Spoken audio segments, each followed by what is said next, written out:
You're listening.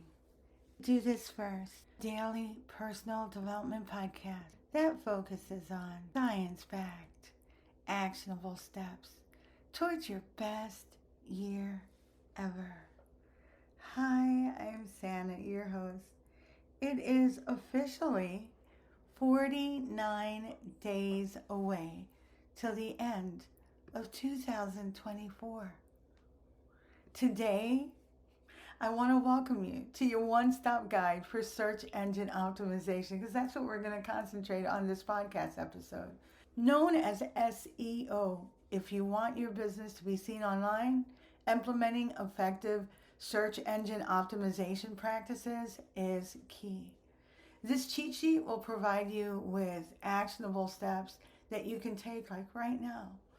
For context, search engine optimization, or SEO, is the process of enhancing your online presence to improve your visibility on search engines like Google. The ultimate goal is to drive organic, which is non-paid, traffic to your website. Your keywords drive everything when it comes to SEO. Why? It helps your customers find you when they search online, and it helps you understand what your customers are searching for. Very straightforward and simple. Targeting the right keywords can significantly enhance your content relevancy. First, think about what you want to achieve. Is it more visits, sales, signups? Focus on topics relevant to your business. As shared on previous podcast episodes, tools like Google Keyword Planner, SEMrush, and Ahrefs can help identify relevant keywords. Look at the keywords your competitors are ranking for that you may have missed. On-page SEO refers to optimizing individual pages on your website to rank higher and earn more relevant traffic. One way to do this is by using relevant keywords in your title. Keep it concise, like 50 to 60 characters.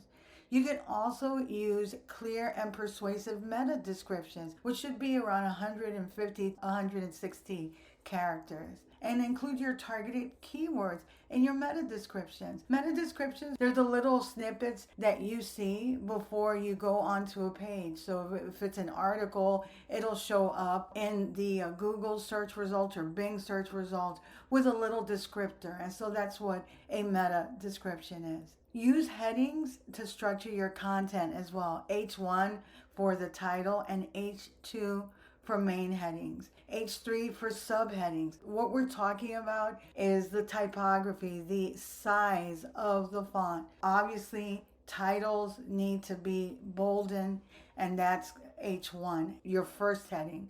And then your second heading is usually the main heading, and that goes below the title. And then if you have any subheadings, that is the third line in the title. So all these things help you rank higher in search and help your audience find you if you use the right titles. You should also place your researched keywords in the first 100 words of your content and use them naturally throughout as well, because the search engines pick up all the occurrences of those words. Describe the images in your content or on your website using relevant keywords as well.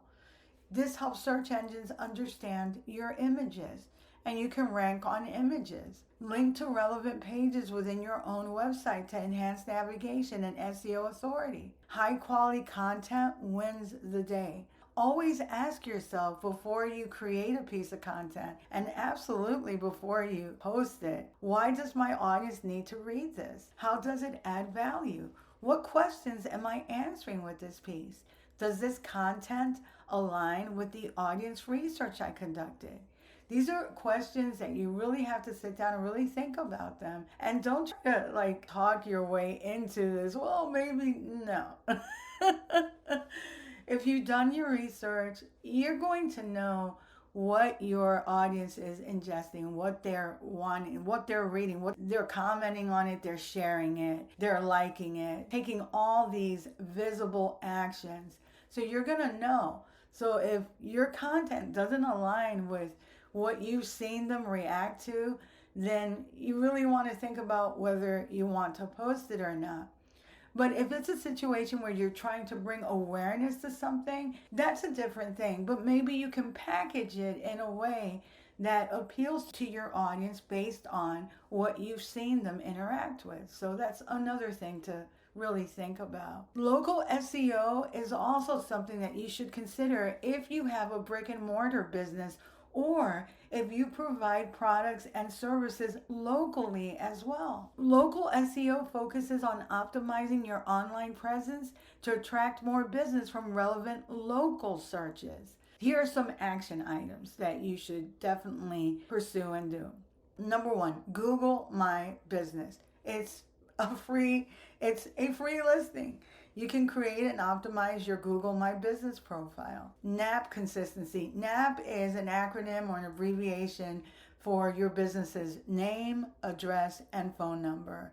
They all have to be consistent across all platforms. Number three, local keywords. Use keywords with local identifiers like best custom furniture manufacturer in North Carolina.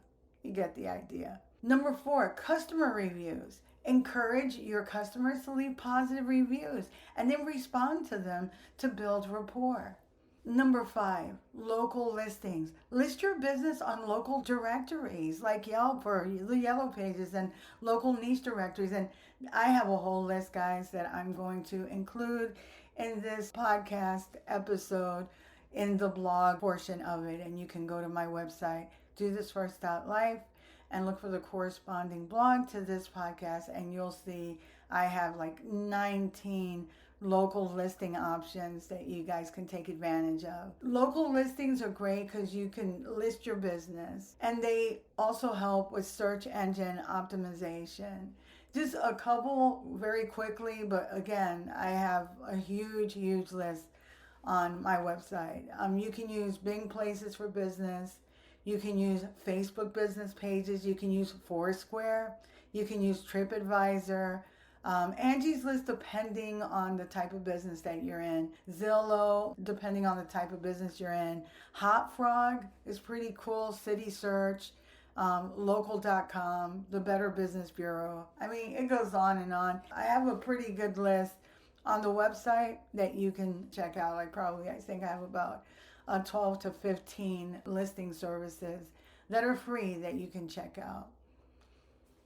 By leveraging those local directories, you can significantly enhance your brand's online presence and attract more local customers if you provide services locally. You can also show up locally in areas that you're not physically present in. So if you happen to know that there is a market for your products in another city, another state, then you can also take these steps to show up in those areas as well. There are 2 additional actions that I don't do, but they are hugely important. So I did some deep dive research, and I'll share my findings with you on tomorrow's podcast episode. And one of those things I've started doing now, like very recently, based on the deep dive research that I conducted, and I realized, wow, I'm missing out by not doing this. So I'll share those 2 very impactful strategies that you can do that will help you with your business and your brands. If you like what you're hearing, don't forget to leave a review. You can also read a full transcript of this podcast episode and all of my podcast episodes on my blog, dothisfirst.life. And while you're there, go ahead and sign up for my weekly newsletter. I have multiple newsletters now. I've segmented in my newsletters, and I think I have 10 different newsletters now on different topics, and you can sign up for them on my website, dothisfirst.life. And while you're there, you can listen to all of my podcast episodes. You can also support me on YouTube, and that channel is going to have an amazing transformation before the end of the year, but I'll let you know when that actually happens. But I do have most of my podcast episodes on there, and you can listen to them there.